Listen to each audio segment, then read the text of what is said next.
Sa mayamang lupain ng Maharlika, may 4 na magkakaibigang pinagpala ng kakaibang kapangyarihan. Sila ay sina Tala, ang mabilis kumilos; Lakam, ang malakas at matapang; Mayari, ang maganda at maalam magpagaling; at Dumakulam, ang may kontrol sa mga halaman at hayop. Sila ang mga anak ng Bathala, pinagkalooban ng dugo ng Bathala, at itinadhana para protektahan ang Maharlika. Ang kanilang pagkakaibigan ay parang bakal. Sila ay laging magkakasama, naglalaro sa ilalim ng araw at nangangarap ng magandang kinabukasan para sa kanilang bayan. Ngunit ang tadhana ay may ibang plano. Ang kanilang kapangyarihan, isang biyaya, ay mayroon ding sumpa. Ang dugo ng Bathala ay isang malaking responsibilidad. Ang kapangyarihan nito ay maaring magdulot ng kaguluhan at digmaan kung mapupunta sa maling kamay.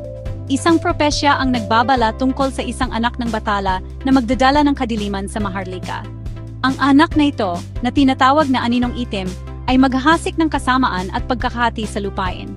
Ang propesya ay nagdulot ng takot at pangamba sa mga puso ng mga tao. Sinimulan nilang pagdudahan ang mga anak ng Bathala, at ang dating paggalang ay napalitan ng pag-iingat. Habang lumalaki ang 4 na magkaibigan, lumalakas din ang kanilang kapangyarihan. Kasabay nito ay ang pag-usbong ng kanilang mga pagkakaiba.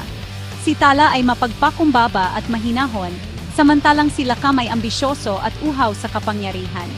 Si Lakam ay nahuhumaling sa ideya na siya ang pinakamalakas at dapat siyang mamuno sa Maharlika. Ang kanyang ambisyon ay nagbukas ng unang bitak sa kanilang dating matibay na pagkaibigan.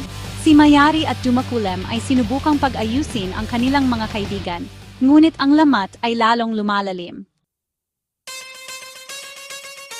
Upang hasain ang kanilang kapangyarihan at matutunan kung paano ito gamitin para sa kabutihan, ang 4 na magkakaibigan ay ipinadala sa Bataladin, ang paaralan para sa mga anak ng Bathala. Sa Bataladin, natutunan nila ang tungkol sa kasaysayan ng Maharlika, ang kahalagahan ng balanse, at ang responsibilidad na kaakibat ng kanilang kapangyarihan. Ngunit ang pagsasanay sa Bataladin ay hindi naging madali. Ang kompetisyon ay mahigpit, at ang mga pagsubok ay mapanganib. Sa Bataladin, lalong nahumaling si Lakam sa kapangyarihan. Naging mapagmataas at makasarili siya. Isang araw, nilapitan si Lakam ng isang misteryosong nilalang na nangakong tutuparin ang lahat ng kanyang ambisyon.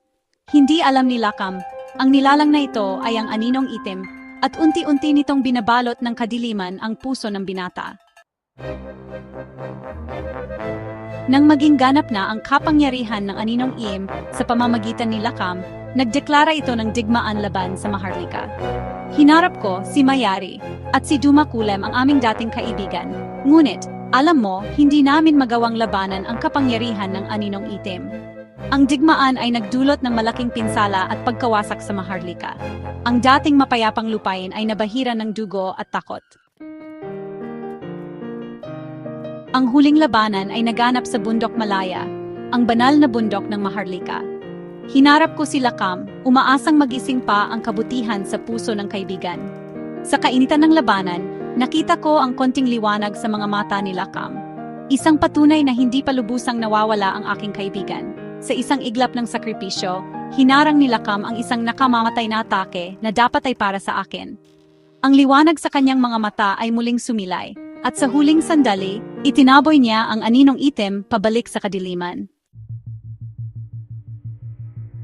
Natapos ang digmaan, ngunit hindi magiging pareho ang lahat. Ang Maharlika ay sugatan, at ang mga sugat ng nakaraan ay mananatiling nakaukit sa kanilang kasaysayan. Sa gitna ng pagdadalamhati, isang bagong pag-asa ang umusbong. Itinatag ko ang Bantay Bathala, isang grupo ng mga mandirigmang may kapangyarihan na nakatuon sa pagprotekta sa Maharlika at pagpapanatili ng kapayapaan.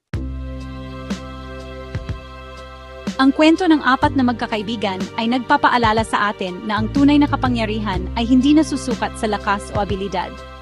Ang tunay na kapangyarihan ay nagmumula sa kabutihan, pagmamahal, at pagkakaisa. Ito ay ang kapangyarihang magpatawad, magpagaling, at magbigay ng pag-asa. Ang kwento ni Tala, Lakam, Mayari, at Dumakulam ay isang inspirasyon sa ating lahat. Isang paalala na kahit sa gitna ng kadiliman, mayroon pa ring liwanag na naghihintay na sumilay.